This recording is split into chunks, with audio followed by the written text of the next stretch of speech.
আসসালামু আলাইকুম। শুরু করছি জনপদের খবর, সাথে আছি আমি আল আভি জাহান। এখনকার এই সংবাদ আয়োজন একই সঙ্গে চ্যানেল আই এর ইউটিউব চ্যানেলে এবং চ্যানেল আই এর ওটিটি প্ল্যাটফর্ম আই স্ক্রিনে লাইভ স্ট্রিম হচ্ছে। মৌসুমি বায়ুর প্রভাবে প্রায় সারা দেশেই বৃষ্টি হচ্ছে। রোববার সকাল ৬টা পর্যন্ত ২৪ ঘন্টায় সিলেটে সর্বোচ্চ ৪০৫ মিলিমিটার বৃষ্টি হয়েছে।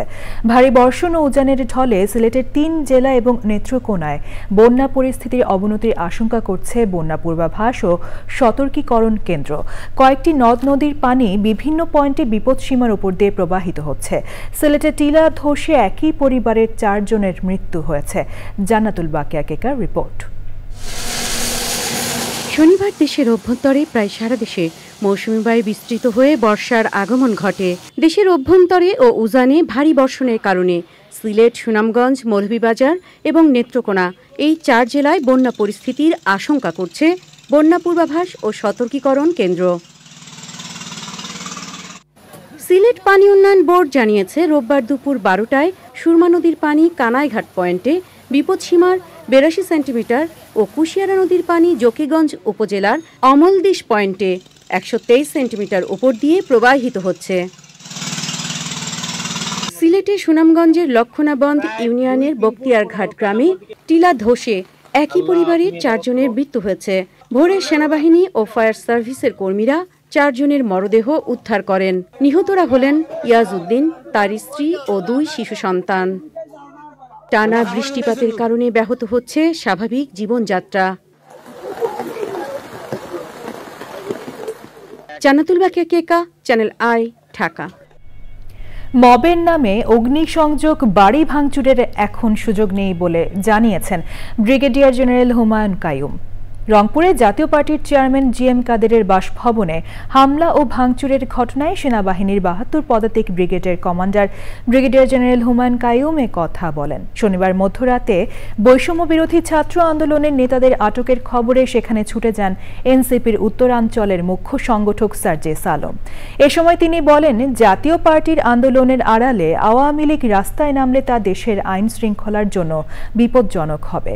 রংপুর থেকে মেরিনা লাভলির রিপোর্ট।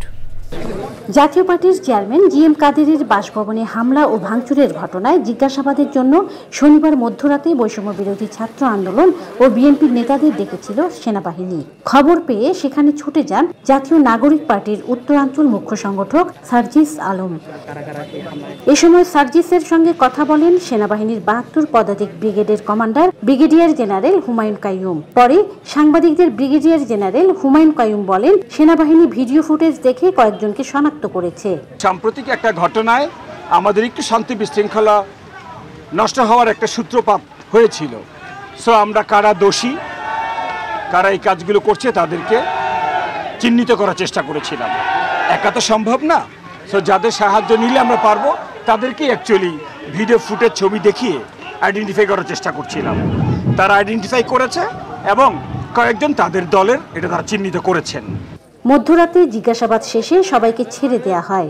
পরে রাত ২টার দিকে সার্জিস আলম সেখানে থেকে চলে যান। এর আগে সার্জিস আলম জাতীয় পার্টিকে আওয়ামী লীগের বি টিম উল্লেখ করে বলেন, আওয়ামী লীগের যে সাজা হবে জাতীয় পার্টিরও তা হওয়া উচিত। জাতীয় পার্টির ব্যানারে বা নামে আওয়ামী লীগ বা তাদের দোসররা আবার এভাবে রাস্তায় নামবে, এটা শুধু স্থানীয়ভাবে নয়, পুরো রংপুরের বা পুরো দেশের আইন শৃঙ্খলার পরিস্থিতির জন্য আমরা মনে করি বিপজ্জনক। সেই জায়গা থেকে আমরা যতদূর জেনেছি যে যখন জিএম কাদের এসে আবার স্থানীয় নেতৃবৃন্দের সাথে মিটিং করছিলেন, আমরা মনে করি এটা এখানকার জাতীয় পার্টি আওয়ামী লীগকে সংগঠিত করার একটা প্রক্রিয়া। বৈষম্য বিরোধী ছাত্র আন্দোলনের নেতাদের পাশাপাশি স্থানীয় বিএনপির নেতাদেরও জিজ্ঞাসাবাদ করে সেনাবাহিনী। Marina lovely, channel I, Rangpur. সিলেটে বাংলাদেশ ন্যাশনাল লিভার ফাউন্ডেশনের আনুষ্ঠানিক কার্যক্রম শুরু হয়েছে। উদ্বোধনী অনুষ্ঠানে প্রধান অতিথি ছিলেন বিভাগীয় কমিশনার খান মোহাম্মদ রেজাউন নবী।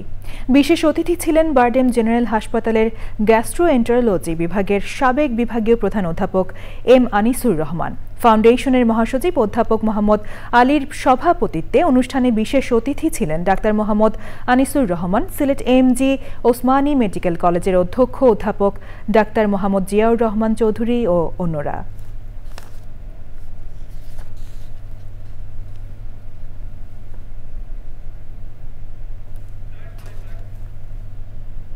রাঙ্গামাটির বরকল উপজেলার ভূষণছড়ায় গণহত্যার বিচার ও ভূষণছড়ার ৪০০-র বেশি নিরীহ বাঙালি হত্যার সাথে জড়িতদের বিচারের দাবিতে বরকলে শোকসভা ও সমাবেশ করেছে পার্বত্য চট্টগ্রাম বরকল উপজেলা বাঙালি ছাত্র পরিষদ পিসিসিপি।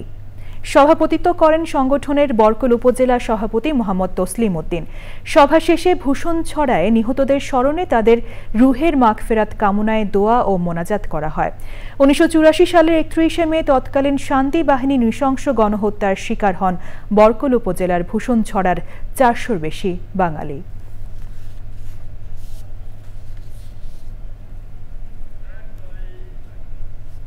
এবারে প্রতিনিধিদের পাঠানো তথ্য ও ভিডিও চিত্রে রাজীব আহমেদের রিপোর্ট। গাজীপুরের কালিয়াকোরে শিল্প কারখানা পরিদর্শন করেছেন বিদ্যুৎ, জ্বালানি ও খনিজ সম্পদ উপদেষ্টা মোহাম্মদ ফায়জুল কবির খান। উপস্থিত ছিলেন বিদ্যুৎ জ্বালানি মন্ত্রণালয়ের সচিব, পেট্রোবাংলা কর্মকর্তা, তিতাস গ্যাস ট্রান্সমিশন অ্যান্ড ডিস্ট্রিবিউশনের কোম্পানি লিমিটেডের কর্মকর্তা ও পরিদর্শিত কারখানার ব্যবস্থাপনা পরিচালক। রংপুরে জাতীয় সনদ ও নাগরিক প্রত্যাশা বিষয়ক আলোচনা সভা হয়েছে। মহানগর সুজনের সভাপতি অধ্যক্ষ খন্দকার ফখরুল আনাম বেঞ্জুর সভাপতিত্বে বক্তৃতা করেন প্রধান উপদেষ্টার বিশেষ সহকারী মনির হায়দার, সুজনের কেন্দ্রীয় সমন্বয়ক দিলীপ সরকার ও অন্যরা। বরিশাল নগরীর ৫ ও ৬ নম্বর ওয়ার্ডের চিহ্নিত সন্ত্রাসী ও মাদক বিক্রেতা পলাশ ও তার সহযোগীদের গ্রেফতারের দাবিতে মানববন্ধন করেছে ওই এলাকার ২ ওয়ার্ডের সাধারণ মানুষ। কুমিল্লায় বাংলাদেশ ইসলামী যুব কাফেলা ও ছাত্র কাফেলার কর্মী সম্মেলন হয়েছে। সংগঠনটির কেন্দ্রীয় কার্যালয় সোনাকান্তা দারুল হুদা দরবার শরীফের উদ্যোগে আয়োজিত কর্মী সম্মেলনে প্রধান অতিথি ছিলেন অধ্যক্ষ মাওলানা মোহাম্মদ মাহমুদুর রহমান পীর সাহেব। গাইবান্ধার গোবিন্দগঞ্জ উপজেলার সাপমারা ইউনিয়ন পরিষদের চেয়ারম্যান পদে উপনির্বাচনের দাবিতে মানববন্ধন করেছে ইউনিয়নবাসী। ভিক্ষুক পুনর্বাসন ও বিকল্প কর্মসূচির আওতায় শেরপুরে ১৪ জন ভিক্ষুককে পুনর্বাসনের সহায়তা দেওয়া হয়েছে। সিরাজগঞ্জ জেলা বাস, মিনিবাস ও কোচ মালিক সমিতির অবৈধ নির্বাচন পরিচালনা কমিটি ও ঘোষিত তফসিল বাতিলের দাবিতে সংবাদ সম্মেলন করেছে সমিতির এক অংশ। সংবাদ সম্মেলনে স্বচ্ছ ভোটার তালিকা প্রস্তুত করে নতুন তফসিল ঘোষণার মাধ্যমে স্বাধীন এই ট্রেড ইউনিয়নের কমিটি গঠনের দাবি জানান বক্তারা। সিলেটের দরিদ্র ও মেধাবী শিক্ষার্থীদের জন্য গঠিত ফাহিম আল চৌধুরী ট্রাস্টের উদ্যোগে মতবিনিময় সভা হয়েছে। সভায় জাকিগঞ্জ ও কানাইঘাট ২ উপজেলার বিভিন্ন প্রতিষ্ঠানের ৩০০ শিক্ষক ও অভিভাবক উপস্থিত ছিলেন। এছাড়াও আয়োজনে ২ উপজেলার ৬০০ শিক্ষার্থীর মাঝে বৃত্তি প্রদান করা হয়। Rajib Ahmed, channel I. জনপদের খবর আজকের মতো এই পর্যন্তই। পরবর্তী কৃষি সংবাদ দেখার আমন্ত্রণ জানিয়ে শেষ করছি। ধন্যবাদ সবাইকে।